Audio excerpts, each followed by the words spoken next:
Beshem Hashem Naaseh Venatzliach. Nous poursuivons aujourd'hui notre étude dans les Mishnayot du Pirkei Avot au niveau du 3e chapitre à hauteur de la Mishnah Yud. La 10e Mishnah nous enseigne ce propos. Hu Haya Omer, lui disait, donc le maître évoqué dans la Mishnah précédente, il s'agit de Rabbi Hanina ben Dosa. Kol sheruach haberiot nocha emenu. Tout celui qui est agréable au regard des gens et des personnes qui l'entourent, Ruach hamakom nocha emenu, aura également cette appréciation d'Akadosh Baruch Hu, et à l'opposé, vechol shein ruach beriot nocha emenu, et si toutefois il ne dégage pas cette bonne impression, alors en ruach hamakom nocha emenu, il en sera également ainsi au niveau de la considération, de l'appréciation que Hachem aura à son égard. Lorsque nous parlons ici de Ruach HaBriot, nous parlons de celui qui est aimé et celui qui est apprécié. S'il est aimé en bas, il sera également aimé en haut. Celui qui est aimé, c'est celui qui donne de la considération à autrui, celui qui vit dans le respect et dans la volonté de partager et la volonté de transmettre, raison pour laquelle, suivant ce chemin, cette personne sera systématiquement également appréciée par Akadosh Baruch Hu. Enfin, Rabbi Dosa ben Arkinas nous enseigne dans cette même Mishnah que Shena shel Shacharit, le sommeil du matin, Yain shel Tsaoraim, la consommation de vin de l'après-midi, et Sirat Haeladim, les paroles des enfants. Et enfin, Vishivat Bati Kniseot shel Haaretz, siéger dans les lieux de rassemblement d'ignorants, Motzin et Adam Minaolam font sortir l'homme de ce monde. Shina Shel Shacharit, c'est celui qui dort le matin et qui rate l'horaire qui a été donc décidé pour la lecture du schéma. Vous savez que la lecture du schéma a un délai imparti, le soir, le matin également. Yain Shel Tsaoraim fait référence à celui qui consomme dans les petites heures de l'après-midi et qui s'enivre et qui ne peut pas donc s'activer à observer et à étudier convenablement. Sirat Haeladim nous fait référence à cet échange futile que peuvent avoir les parents avec les enfants. Non pas que les échanges sont futiles, mais il se peut que parfois il y ait de l'exagération. Cette exagération empêcherait donc aux parents d'entretenir leur devoir de transmission convenablement vis-à-vis de leurs enfants. Yeshivat Bati Kniseot shel Haaretz fait référence à ceux qui siègent dans les bars et dans les cafés pour parler, pour papoter, comme il dirait l'autre, ce qui se définit très clairement par la notion de la batala, la notion de la futilité, qui est le fil conducteur de l'ensemble de ces informations évoquées ici par le Rabbi Dosa, puisque la Shena Shel Shacharit, le sommeil du matin, la consommation de l'après-midi et les paroles futiles avec les enfants, comme la fréquentation des lieux d'ignorants, empêcheront à celui ou à celle qui les pratique d'observer convenablement et d'apprendre à transmettre également convenablement.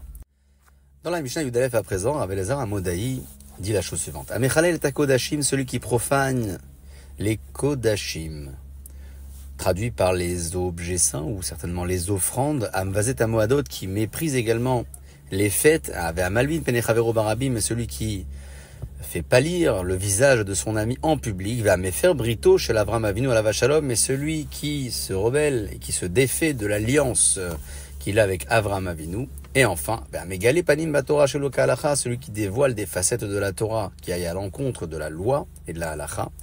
Afalpi sheesh beado Torah ou Maasim Tovim, même si il possède entre ses mains de la Torah et des belles actions, En lo chelek leolam haba, il n'aura pas de part dans le monde futur. Mechalel takodashim, c'est le cas de celui qui amenait autrefois des offrandes au Beth Amikdash, dans le sanctuaire, dans le temple, et qui avait, au moment donc de sacrifier l'animal, des pensées interdites, des pensées notamment de consommer le sacrifice dans un délai qui lui était interdit, puisqu'à nouveau, au niveau des offrandes, il y avait un délai imparti pour la consommation de chacun d'entre eux. Nous abordons également ici dans la notion de Mechalel et Akodashim, celui qui profitait des objets appartenant au sanctuaire, au Beth Amikdash, et peut-être qui appartiennent aujourd'hui aux synagogues et aux lieux d'études. Vazet à Moadot, pour le second cas, le maître parle de celui qui profane les jours de demi-fête, qui travaille alors qu'il pourrait certainement repousser son activité à un temps ultérieur. On ne parle pas de celui qui a une perte financière s'il ne travaille pas, ou celui qui risque de perdre son métier s'il ne travaille pas pendant la demi-fête. On parle de celui qui pourrait consacrer davantage son temps et ses journées de demi-fête pour honorer le moment à travers son étude et à travers la consommation de bons plats et de bonnes boissons. La Malbin Penechavero Barabim, nous dit le maître toujours dans cette même Mishnah, celui qui fait pâlir le visage de son ami, lui aussi ne mérite pas sa place dans le monde futur. Lorsqu'une personne a honte, son visage rougit dans un premier temps et ensuite il blanchit. Comment cette réaction donc fonctionne? Lorsqu'une personne a honte, alors le sang lui monte à la tête pour pouvoir réagir, répliquer et se défendre.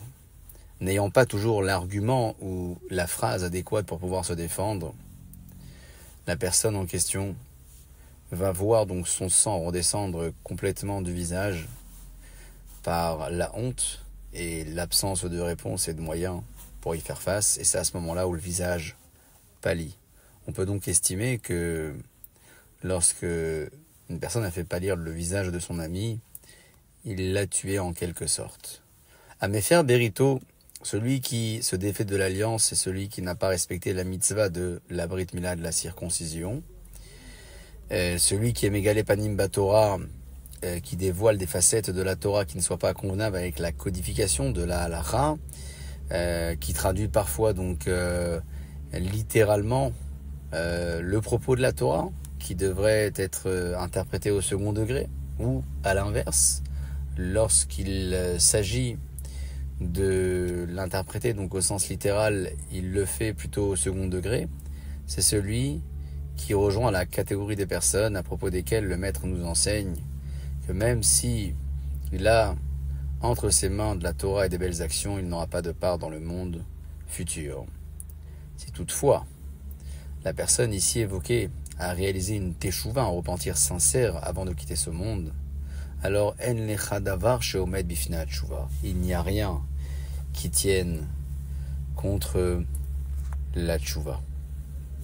Dans la Mishnah Yudbet, qui est donc la Mishnah 12 de ce chapitre, Rabbi Ishmael prend le relais et nous enseigne Hevekal la roche venoach la tishroret. Hevekal, soit léger la roche devant un grand homme âgé et qui occupe une place importante à la tête de la maison d'études.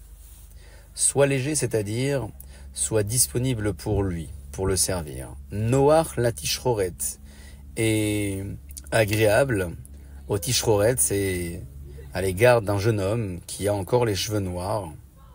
Alors soit devant lui avec une posture agréable et gentille, mais pas avec autant de légèreté et de facilité qui a d'ailleurs été imposée à l'égard donc de l'homme sage et de l'homme âgé. Que veut dire le maître ici dans cette Mishnah? Le maître nous enseigne que il nous faut être serviable beaucoup plus facilement à l'égard des anciens plutôt qu'à l'égard des jeunes. Il ne faut pas pour autant manquer de respect à ceux qui sont jeunes, surtout s'il s'agit de personnes de Torah qui l'observent, qui l'analysent et qui la transmettent.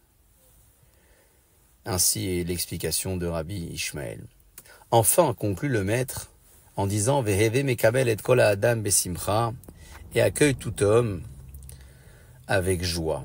Veheve mekabel et kol adam besimcha, nous dit Rabbi Ishmael, ne fait pas de différence entre le sage et celui qui ne l'est pas, le vieux et celui qui est jeune, la personne qui est cultivée et celle qui n'a peut-être pas encore atteint ce degré.